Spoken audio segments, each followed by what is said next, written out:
and welcome back to the Leeds Lens for your Daniel Farke Chelsea press conference reaction. And we have got quite a bit to get into due to this press conference. Obviously, the main talking points will naturally be around the formation. Will he stick to the 5-3-2 or 3-5-2, or will he go back to sort, shall I say, and go back to the 4-3-3. He talked a bit about that, and I think he gave some hints if he's going to do that or not. I also think, obviously, in today's video as well, we're going to talk over some different stuff regarding the injury news, obviously coming in from this press conference. There's an injury update regarding Stack. It looks like he will be available, which is obviously good news to talk about that. He talked about Dan James as well and him being out, which is a bit of a shame. Obviously, that's not ideal. And he talked a bit about Calvert-Lewin's fitness at this moment in time as well. So we'll start there. Before we get into it though, if you could help the channel by dropping a like, subscribe, all that good stuff, obviously does massively help the channel.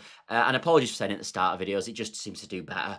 But apologies, because I really just don't really like mentioning it. But let's start with the Stack update. So the Stack update is that he is available for this game, which is fantastic news. Obviously, Gruev did well in the game away at Man City. I thought he had a really good performance, and actually probably comes out as one of the most underrated performances we've seen from a Leeds player, potentially this season, genuinely. I thought he was that good in the game. But for me, Stack's rested now, didn't play in that game. Loads of running for their midfielders, obviously, in the game against Man City, of course. Loads running that game. I think rest and recovered Stack, ready to go. We know he's a better footballer anyway, if we're being totally honest, than, of course, Gruev. So for me, Stack comes straight back into this lineup, and it's nice that he will be available. And I think he's been, de facto, he's been training for a few days as well. So that's really good news. Get him straight back in the team. Regardless from either in a 4-back or a 5-back, Stack should be in this team, especially with Longstaff being out injured.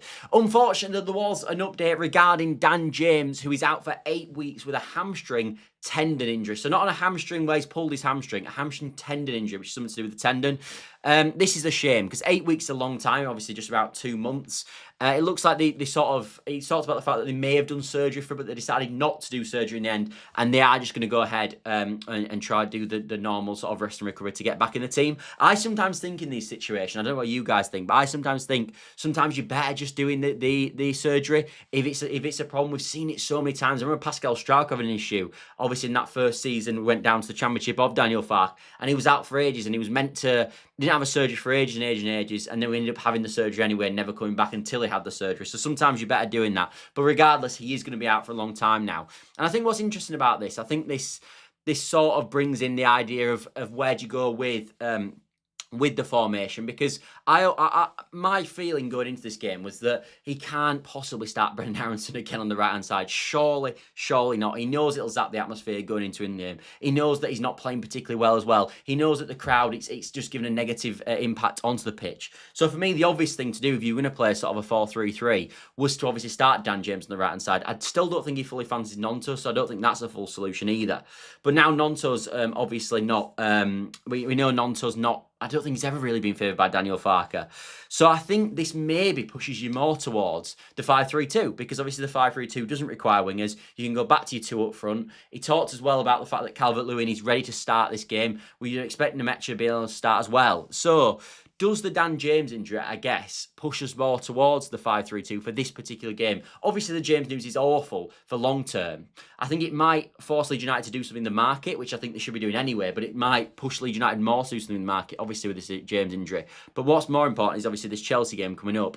And I think the question will be sort of where are we going to go back to the 5-3-2? Now we don't have potentially the guy on the right-hand side who would have started for Leeds United. However, when we're talking about formation now, it's important that I obviously bring in the quotes that he mentioned regarding the formation. And he basically said, it's not all about the formation, and it's not about the fact that I just changed formation at half-time, it just works, and it was like FIFA. He kept bringing up about PlayStation, about how it's not just me changing formation that made the difference away at Man City. And he also then went on to say, it's not about base formation, it's about principles. And actually, you guys might be screaming at watching this now, saying, Scott, what are you on about? It was the fact we went to a 5-3-2. It was the change of formation that sort of saw Leeds United improve in the game. I said this straight after the on the closing whistle show after the after the fact of the Man City game, and I said it again last night on the Outside Ellen Road podcast.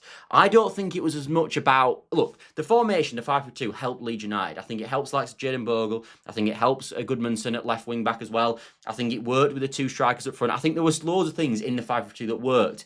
But I don't think that was the fundamental as to why we saw a massive change. For me, the fundamental of why we saw a massive change was about the principles, which is what Daniel Farke talked about. It was about the fact that instead of trying to play through the lines, we decided to go long. We went into a big man. We bypassed the press. Because I think the problem that Leeds United have got at this moment in time is, and we've been saying it all season, by the way, this is not something new, is we have constantly tried to play this style of play, like we've talked about trying to play through the thirds. Every single game when we try to play through the thirds, we are not good enough as a football team in the middle of the park, on the ball, to play through the thirds. We're not good enough, so we lose it and they counter-attack on us. This happens every single time. So for me, I agree with Farke in this in terms of I don't think it was as much about formation. I think it's more about principles. I'm talking a high press. As I said, I'm talking bypassing the press by going over the top with the long balls, the use of the long ball, which we've all talked about. These, for me, are the key characteristics and the key reasons why we saw an improvement against Chelsea, against Man City. And I think when we're going to this Chelsea game, what I want to see from Leeds United more than anything, I want to see a 5-3-2, let's make this fundamentally clear. But more than what I want to see is, I want to see Leeds utilise that long ball. I want to see Leeds utilise that high press that we saw away at Man City. They're the main things that I want to see in this particular game. It's the style of play. Because again, even when we look at when Leeds United played the best this season, it's always been about when we pick that approach. I'm looking at Bournemouth at home. I'm looking at Newcastle at home. These games, the way we've got our best success is going long, bypassing the press and getting people involved from knockdowns from DCL and Nemecha, who, by the way, and I don't think we talk about this enough, them two are brilliant at holding the ball up. Absolutely fantastic at bringing people into play. We almost take it for granted, but they are fantastic at it. So, as I said, people will be screaming at this moment in time about we need to play 5-3-2, we need to play 5-3-2, and I agree with you, and I'm not disagreeing. But I'm saying it's no good playing a 5-3-2. I'll word it in this way. It's no good playing a 5-3-2 if you're still going to use the same principles of the way you're playing, and you're still going to try go through the midfield. Like, imagine against Man City, if you've got Calvert-Lewin and Nemecha up front, and you still try to go be all into Ampadu, into Tanaka, into Dominic Calvert-Lewin. Imagine if we tried to do that in the second half, it still wouldn't have worked regardless of the formation. So this is where it's important, but this is where Daniel Farke has to learn, and he's got to imply a strategy and bring in a principle where we go long and we don't play through the midfield.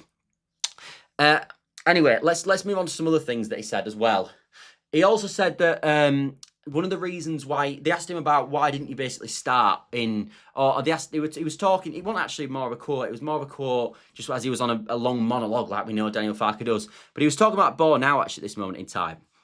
And he basically suggested that there was more chance that he'd have started with a back three rather than a back four at Man City if we had Bo now fit, because what he didn't want to happen was he didn't want us to start Biol, Road and Stroud as our first three centre-backs, one of them to come off injured, and then have nobody to replace them because we've started all of them in the game.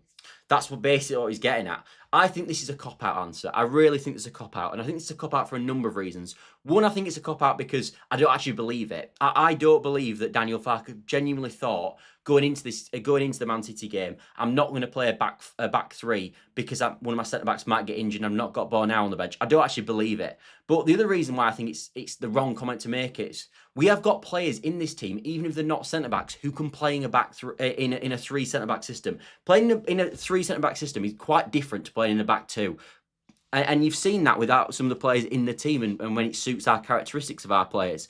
But we've seen the likes of a James Justin, who, by the way, started this game. So we could have started if you didn't have three centre backs. You could have started Goodmanson on the left wing back.